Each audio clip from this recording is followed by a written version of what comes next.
You're listening to the Gender Reveal Party podcast. I'm your host, Jay Pryor. This isn't your usual gender reveal party. There will be no baby sex parts. This is the real reveal, where we reveal gender through stories of brave humans willing to share their lived experience. Enjoy the listening. I sure enjoy making it. Welcome back, everybody. Good day to the Believe in Better Project podcast, where we believe in the power of human transformation. We've got a great show today with a longtime friend, somebody that's been really, I think, special to Ann and I and the team at Hailey Sault. So exciting day today. So welcome, Mike Seyfer and Ann Elkins, my co-host. Hello. Welcome, everybody. So happy to have Jay with us today. Yeah, welcome, Jay. Good to see you. Good morning. Welcome. And welcome. If you're joining us through video, you'll notice, and I'm very happy to see. And if you're joining us through audio only, Ann is actually wearing sleeves today, and this is late March in Minnesota, and so it is oddly enough still a strange occurrence, and I think really a special day when you're rocking the sleeves. Right, I did it for Jay, but also, the snow is gone from my front yard, so get ready. The next 7 months are no sleeves, so this is the last time you'll see it. Enjoy it. Jay, what are things like in Kansas? Well, Kansas has been so mild all winter. We haven't had any snow. We haven't had. Temperatures are going to be, I think, 57 today, something like that. So beautiful. Which is hot for y'all. I think it's a warm day when it's 30 degrees outside and sunny, right? Unfortunately, yes. in Duluth, we're not going to tap out above 30. So late winter, actually spring technically, is still keeping its icy grip. So anyhow, enough about our weather issues. Let's get on to a great conversation with Jay. I'm going to tell everyone a little bit about Jay before we jump in here. Jay is a living, breathing example of the power of possibility in transforming your life. Born female, Jay transitioned to male after 35 years of living as a woman, which gives Jay a very unique perspective into a few different things, how differently women experience the world versus men, which I'm very, very fascinated by, the challenges that the LGBTQ plus community face every single day, and how those challenges translate to the workforce. Jay is a speaker and an executive coach. He's our executive coach, which we love. Jay is a transgender and gender nonconforming advocate and educator for inclusivity and gender consciousness. They've also served as the co-host of a weekly podcast and has written a very popular book, Lean Inside. Jay lives, as we mentioned, in Kansas with their wife, Jessica, and their 2 children. So that is a bit about our wonderful guest. Let's get into it, Mike. Yeah, great to have you on, Jay. And for those that are coming back to the Believe in Better Project, again, this is a recurring performance for you. You joined us in, was it 2017 or 2018, Jay? At the original Believe in Better Project event, and gave, I think, what we considered at the time to be sort of a groundbreaking and very eye-opening TED Talk on your life and your lived experiences. So that was pretty amazing. But we actually have been friends for about a decade now? I think so, yeah. I think it's been at least 10 years. We've just for listeners, Jay has been, I think, has been an incredibly powerful coach, advocate, friend, mentor to everybody at Hailey Sault so far. And we began working together in that capacity in 2012, right around there, maybe 2013. And so full on decade. But you've been with us off and on throughout that whole time. And most recently, over the last 2 years, very much back on as we all needed, I think, some guidance coming out of COVID and all that meant. So, man, I'm just excited for this talk because, again, you are a great friend and I appreciate you so much. Thanks, Mike. And likewise, both of you, Mike and Ann, one of the things that you said in the beginning is that this podcast has a commitment to transformation. And what I teach is practical transformation. So transformation is a profound change. And I say that we're always, transforming and doing that, but most humans are doing it by default and unconscious. And so I'm always inspired, especially by you two and by Hailey Sault, that you understand that transformation is not a one and done. It's like we're always in it and transforming. And so to do that on purpose and to take on practical steps towards your own personal transformation, for me is always inspiring. So I'm thrilled to be here. Thanks for having me. Yeah. Well, that transformation, and you bring up the notion that about being intentional about it. I can remember one of our first working sessions together with Hailey Sault, and you asked us to sort of identify tolerations we were living with, and we did some very focused work on that day. And then as some homework for our next work, which was going to be about 3 months later, before you came back, you asked us each to identify a toleration that we wanted to go and clean up, and could be at work or at home. And I use this example all the time. There was somebody on our team who was already, I think, a very brilliant, creative person, but they went home and just addressed some things with their spouse, and they were recent empty nesters. And as a result of that work and being intentional and focused about the transformation in their personal life, they became really powerful at work. And you could see just this sort of opening up of creativity and confidence. And when they were freed up on one side of their life, like their whole professional life kind of blossomed. And I think it's also important to note, like, we started working together, and I think our work together was one of the first instances where we didn't ask you to come help us because you were a professional coach. Like, you weren't there to sort of teach us how to work in the workplace. It was really how to be just more powerful human beings. And so this, right. I think at the time I sort of wondered how all that was going to work. Well, when I saw our colleague just like hit it out of the park by the time we came back together in July or maybe September, I can't remember what that time frame was, but I was like, holy shit, that's amazing. And you could really see, like, from that moment on, I've been like, yeah, we don't need professional coaches. We just need people that are going to help us reach our human potential. And that is probably part and parcel with the Believe in Better project, and why we're not here talking about just improving one aspect of your life. So anyhow, that was sort of seminal in our relationship, and an example that I use all the time. Yeah, and personal transformation doesn't happen in a vacuum, and that's the most fun thing about my job is I get to work with companies like you that really understand that when an employee is powerful in their life, then they're powerful at work. And it's not like a silo where I'm going to be a powerful person at work, especially if, they're engaged at home, they're going to be engaged at work. And so we really do take on the whole human. And we also, create culture inside your office where we give up complaining, we give up gossip, we make requests. We take on being powerful together and holding each other accountable for that level of communication and that level of power.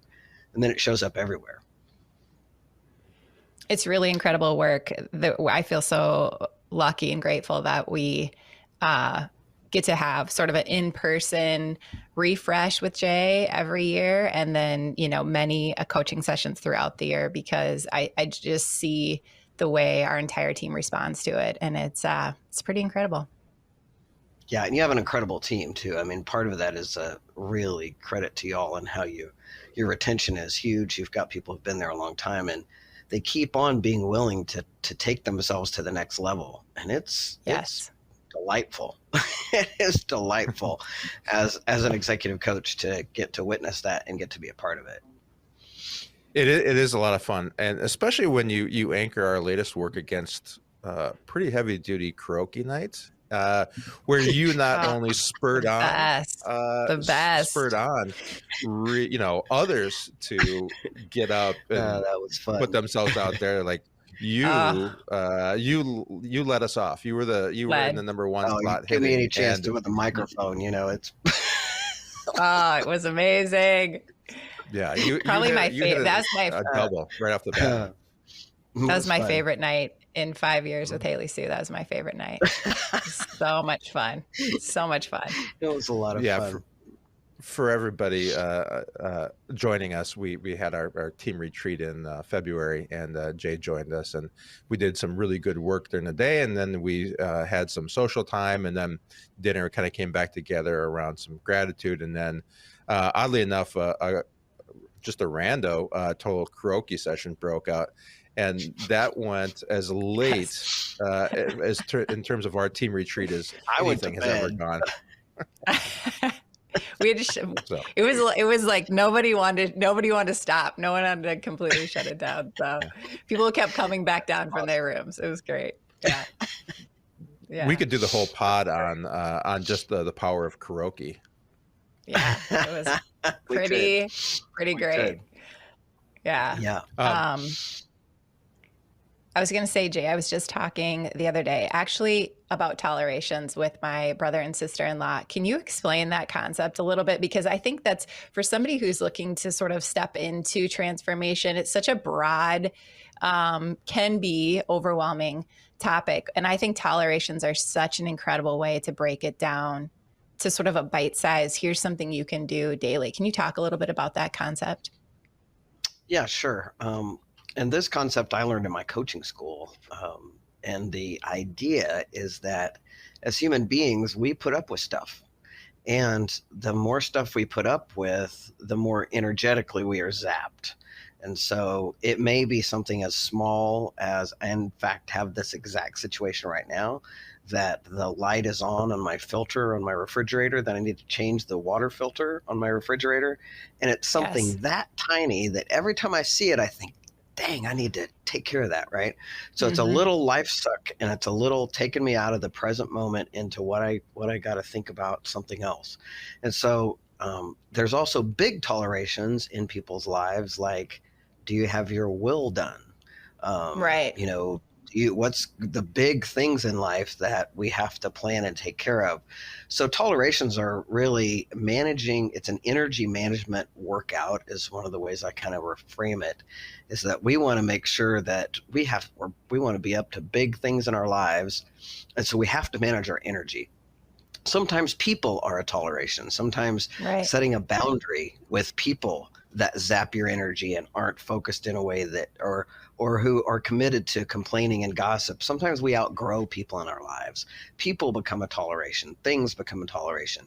So it's really looking at all over your life, and where in your life, is there anything that you've been putting off, putting up with, things like that, that once you start to take care of those little tiny things, and what I call that is getting an integrity with yourself. Because when we're in integrity, we have a strong foundation to then jump off. I coach very highly powerful people like y'all, and I don't want you to think about whether your water bill is getting paid. I want that on auto pay. I want you to systemize your life as much as possible so that you can leave space for the big ideas and the big moves that you've got to make in your life. We don't have time to worry about those little things. We want them all zipped up, taken care of. And the more we don't have to think about, the more systemized and the more cleaned up we can be in our lives, the more energy we have for the big things. And so that's just a little tiny piece of I call it my energy management system. And it's just basically teaching folks that your energy is so important and you need it. And so There's even things like setting a bedtime, getting a routine, things like that. Anything that's going to give you an energy and systematically, and tolerations keep coming. They never stop. Right. That Right. light's going to come on. Your car needs to have the oil changed. Like those things never stop. So it's like staying on top of those things just has us have more energy and also has us feel more powerful in our lives. When we're inundated with a lot of tolerations, it's hard to have a lot of energy. It's hard to have a lot of confidence. It's hard to feel good. And my goal is always to have you feeling good, because I believe that you're creating your own reality all the time. And I don't want you creating it from a depressed, worn out, fried place. And so part of, taking care and completing tolerations is about managing your cortisol, managing your stress, and really giving yourself the most energy you can on a daily basis. I love it so much. And I love that you sort of can look at tolerations in categories like, tolerations, like you said, around the house, what needs to be taken care of. Let's make a list, tolerations with, like you said, if it's legal, things like putting a will together, or things for the family, or things at work. And I love thinking about it even in those categories. I think is so helpful. I've personally benefited a lot from this concept. So I just am grateful to hear you talk about it and explain it. Yeah. And especially your physical body, right? I mean, having the physical energy. So managing your diet, not eat, all the things that we know that we're supposed to do that we just don't do. Yes. Those are tolerations, right? You're putting up with that in your life because you know that you feel better when you exercise and eat right and go to bed on time. And yet we as humans just don't do those things. And we put up with that within ourselves. And so when we dial that level of integrity in, everything runs smoother, you have more energy, and you're able to do bigger things. Yeah, it's funny. I did a little A/B test last week, or ran a little test group on that sort of physical and emotional health, because I went on a golf trip with some buddies. And so, after the retreat, I'd been working on a couple of things physically and frankly, with regard to alcohol and diet and sleep. And then last week was a total like throwaway week, and just the change is incredible. Like when you let those things back into your life, how much poorer sleep is, that effect on you, your mental acuity. So it was an interesting test group for me personally, and then great to get back on track this week. But not to say I didn't have fun. Like, there was like the fun like amped up pretty hard, but there's fun in other ways too. Like to see yourself get back to being well regulated. Do you think that, for people that are joining us that maybe haven't thought about this idea, and I know that in our work together, like tolerations after this many years is sort of one of the more core foundational principles.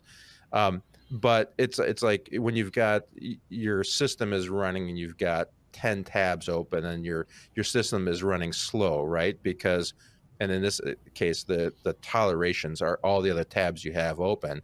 And when you close those things, all of a sudden, like your machine is running, easy, no glitches, and you're getting stuff done that you need to get done. Yeah. Yeah, absolutely. And that's exactly the concept. Yeah, I that's been fairly powerful for us. You detail a lot of this in your book, Lean Inside, the 7 Steps to Personal Power. And I want to come back to that. And then I want to talk about, and Ann and I both want to sort of talk about something that's really going on in healthcare and our world today with regard to better health equity for transgender, non-conforming community. But before we sort of leave the personal transformation, this part of the conversation, with regard to like Lean Inside, anything you would like to share? Just so, what's the biggest takeaway that you have from the last several years of having your book out and working with groups like us? What's the biggest insight that you sort of have like out of this many years now of doing this part of your work? Well, I think that the biggest thing is that all humans want to be powerful in their lives, and they don't always see access to it. And so one of the things that I provide is both, we dial into what I call the mind, which is the part of us that's wired up, the part of us that is, that gets hijacked. We talk about the neuroscience to make sure that, humans really understand themselves. And then we focus on the power, how to, once we're conscious of all that, then we can have not power over it, because I hate that word, but power within it. Like, one of the things I like to affirm for folks is that there's a power within you that is greater than any circumstance that comes before you. And that isn't, people don't live that way, right? They live mostly like life is happening to them.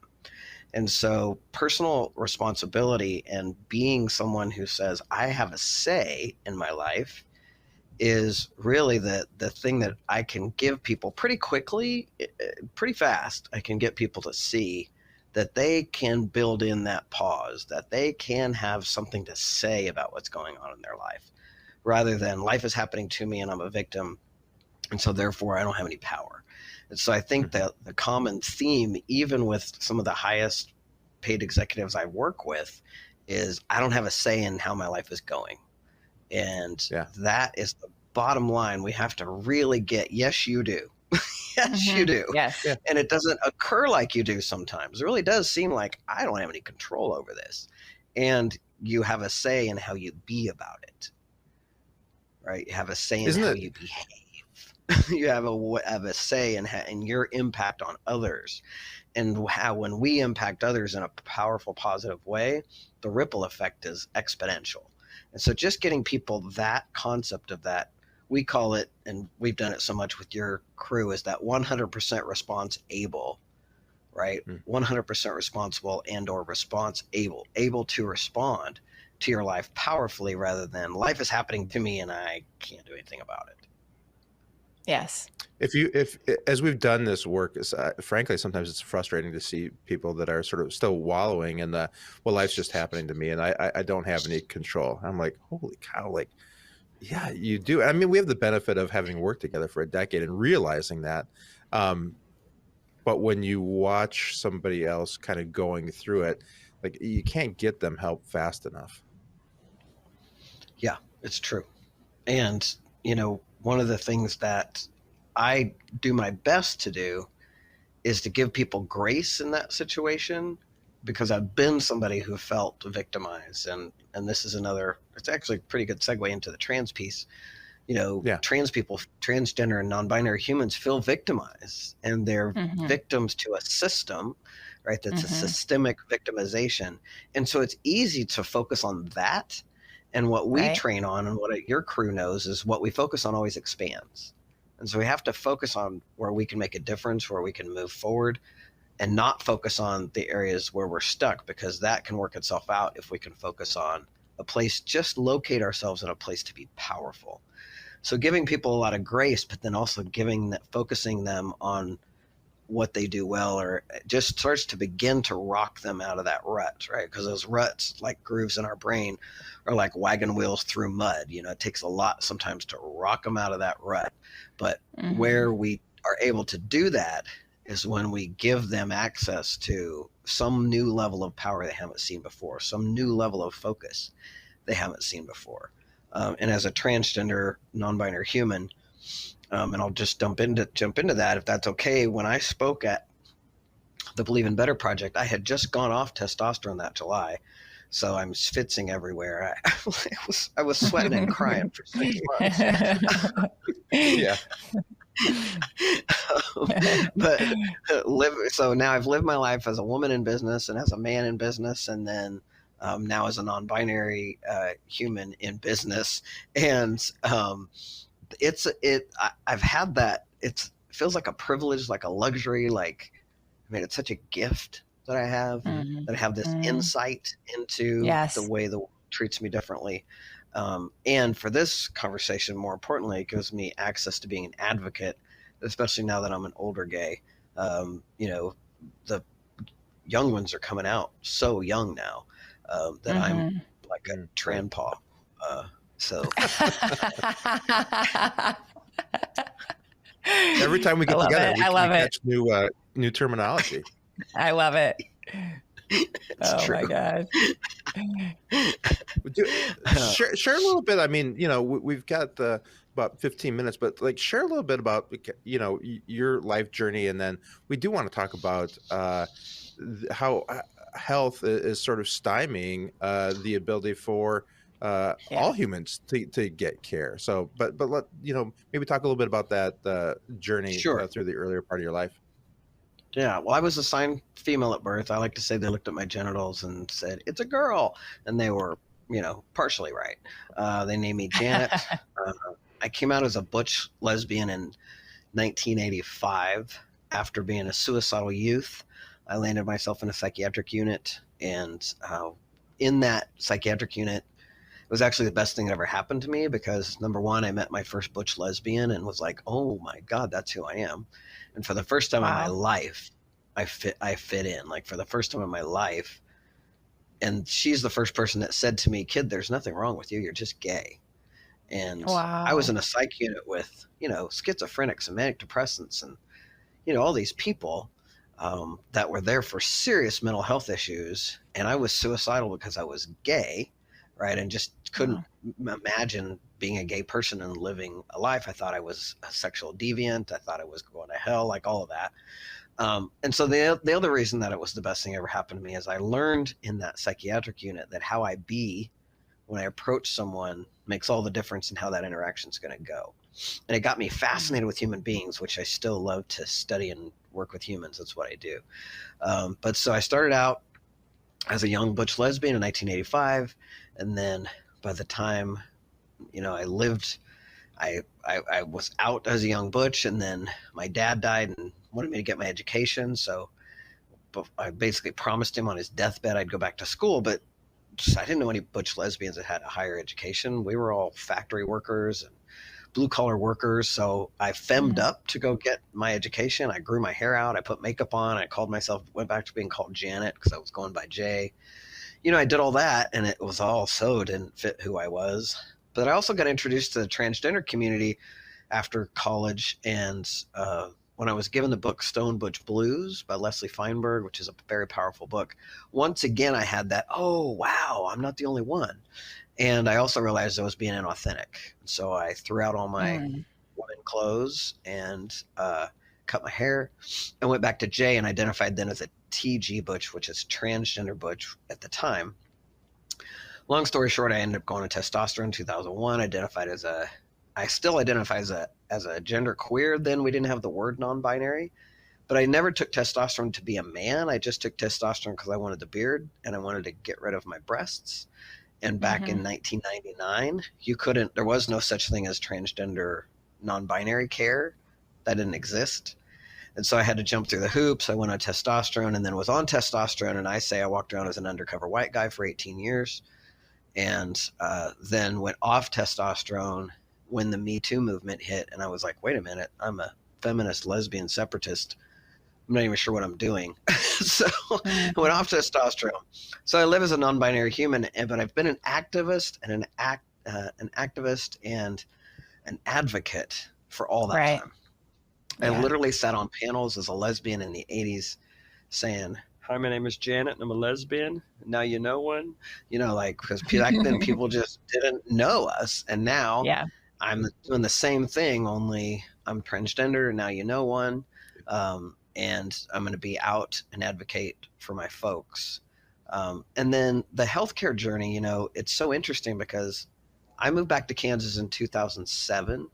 And I had been in Washington, D.C., which Washington, D.C. is, like a lot of big cities on the East Coast, they were well more advanced than the Midwest, for example, when it came to transgender care.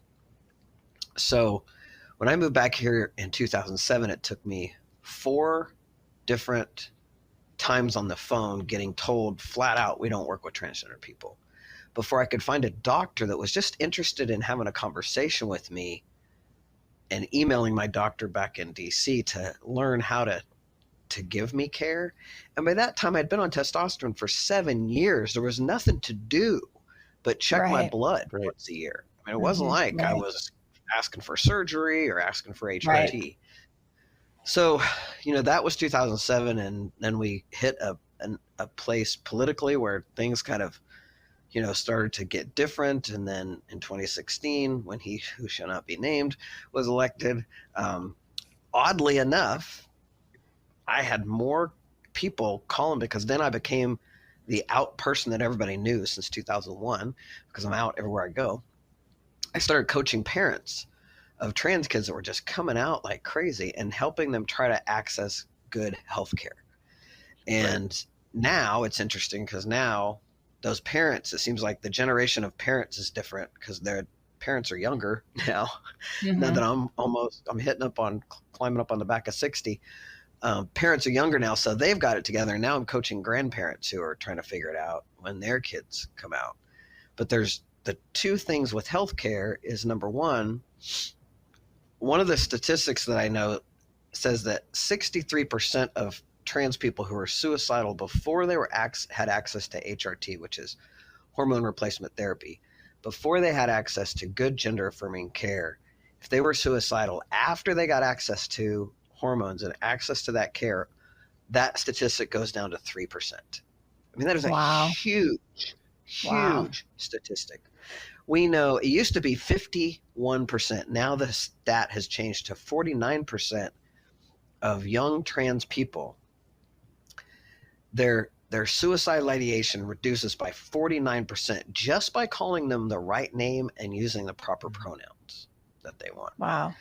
And so it's things like that getting access to good health care is really life-saving. Mm-hmm. It is a matter of life or death for trans people a lot of the time.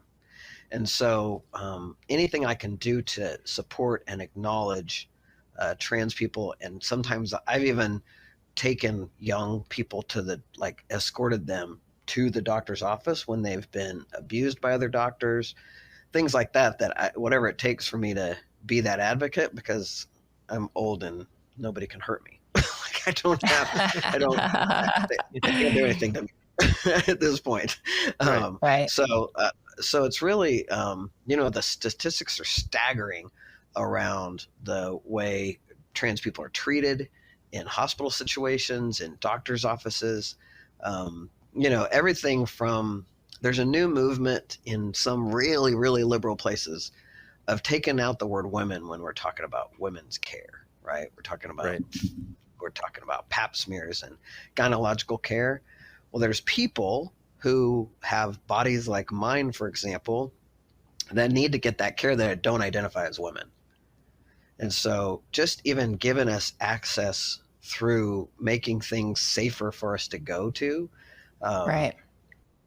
has healthcare be more accessible. You and I have emailed about this. I was going to say, Jay, you and I have emailed about this very thing, because obviously, we work in healthcare and work with healthcare clients every day. And I wonder, as I'm watching, all these different states passing bans on gender affirming care for minors, and, many, many other bills targeting access to gender affirming healthcare. What do you think is a good first step in this, for people, executives in healthcare or people working in healthcare that might not know, how can we help deliver this gender affirming care? How can we help stand on the right side of helping human beings feel comfortable and safe walking into our health system? What do you think a good first step is? Is it just starting the conversation with the leadership team? Is it, starting conversations with the community? Can you talk a little bit about that? Yeah, I think the biggest gap is in educating providers and having providers really understand the impact that they have on people on every level, but so important in healthcare. And there's so many non-factual, biases and stories about trans care and HRT. And, there's a whole campaign out there about kids and how people are literally recruiting them to remove their breasts. It's such BS. I mean, it's not, Yeah. it's so not true. So to get the facts to providers, to get actual data to providers, to have people really understand trans care and all kinds of non-binary care, all of that spectrum, it's so important. And the most important piece, which gets down to just bottom line respect, is how to talk to people, right? Just how to talk to people and what assumptions not to make. We talk about this a lot in our work, is giving up that we know anything about that other person. Yes. And so until we do, right? And because as humans, we fill in the blanks, right? We make assumptions about them and we assume then. And when people look at me, for example, the first thing they see is male, especially if my beard is growing in, they see me as a man, and then they're wrong, right? And if you're going to assume that about me, then I'm the one that has to have that conversation. And I'm fine with that conversation. But boy, a young person having to have that conversation when they're already scared and they're already freaked out about trying to manage their mental health or their own well-being. Yes. They shouldn't. I want the impetus to be on the provider and on the system to make it so that they give up all the gatekeeping, they remove the barriers so that we can then actually have real solid healthcare accessible.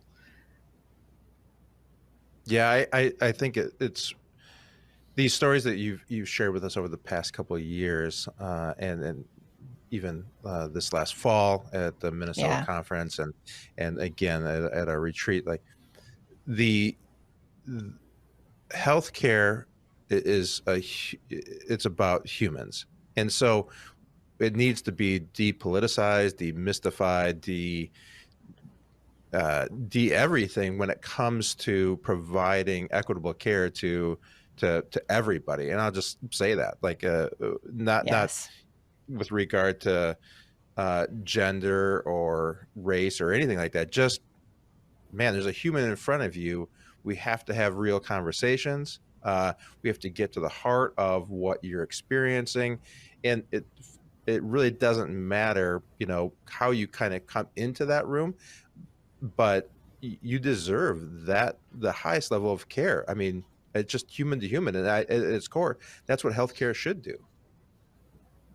Yeah, and the statistic that I mentioned before, where 49% reduces suicidal ideation by 49%, we just call person by the right name, just says so much about how human beings just need to be seen. Yes. Right. That's all about just being seen, right? And being validated.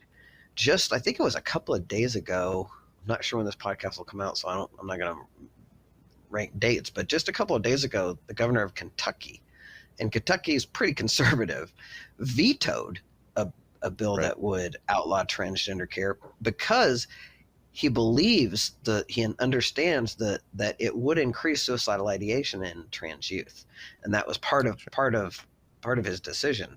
And it's like, we have to believe those statistics are real. I mean, the suicidal ideation is so intense amongst young trans people that there's, first of all, if you just take me, for example, I didn't have anybody who looked like me on TV. I didn't have anybody who resonated with me. Number one. Number two, you can't take trans care sexism and transphobia are hand in hand. And so the way that we treat women and the way that we talk about women, when I was a little girl, for example, I wasn't a little girl that everybody was saying, oh, isn't she so cute and pretty and blah, blah, blah, blah, blah, right? I'm not that little girl, but I'm standing next to them all the time. Right. And so I got a real message that I'm an ugly little girl until I came out and discovered that I'm a decent looking butch. Because how we talk about women's bodies from the time they're babies sets this precedent for all women that we have to be a certain way, we have to look a certain way for us to even have the attention that we need and to feel okay about ourselves. And so even that conversation with women and sexism, and how really we are just from the gender reveal party, once we find out it's a girl or we find out it's a boy, and I don't mean gender-wise, I mean sex, like the physical anatomy is male or female, we do that. They do that so they know how to treat it. And then from that point on, it's classically trained in that way. And one of the ways that women are trained is that you are going to sit there and let people will comment on your body and on your looks from the time you're a baby. It's weird. Yeah, it's it the is. truth. Yeah. And so you take that information and pile it into a transgender person who's growing up going, I don't fit into any of this, and none of this makes sense. And so therefore, what's wrong with me? I mean, by the time I was 10 years old, I was very solidly planted in something is wrong with me. Like there is something really wrong with me. And so that's a seed for suicide in a minute, because like if something's really wrong with me, I don't fit in here, I should get out of here. Like if I die, then I'm not a burden to anybody. Then I don't have to deal with this. I mean, it's a partner for suicide in a heartbeat. And that's what we do to all people as we create these, especially around gender, we create these boxes that say, if you don't tick all these boxes, there's something wrong with you. Not something wrong with the fact that we have all these boxes to tick. It's so bizarre to me that keeps getting reinforced, that something's wrong with you because you don't fit into these boxes, rather than something's wrong with the boxes. And so what I tell people is I don't fit into any one of your boxes. I'm not a man, I'm not a woman, or I'm both, but I certainly have my own box. So it's not, I'm never going to fit into that box. And I hope that just by me being out and continuing to have these conversations, that other people have an opportunity to you don't have to fit in the box. Like you can, even if you're a cisgender heterosexual person, you can also find ways to express yourself and express your gender in ways that feel good to you. You don't have to be a trans person to be, inspired by this conversation.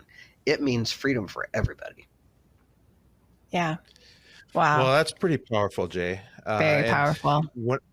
Whenever we're together, you always hit us with some deep insights and some really powerful ideas. And I mean, like, no joke, like we got pretty heavy, but like this is as real as it gets in our country today. I mean, we see it in the headlines frequently.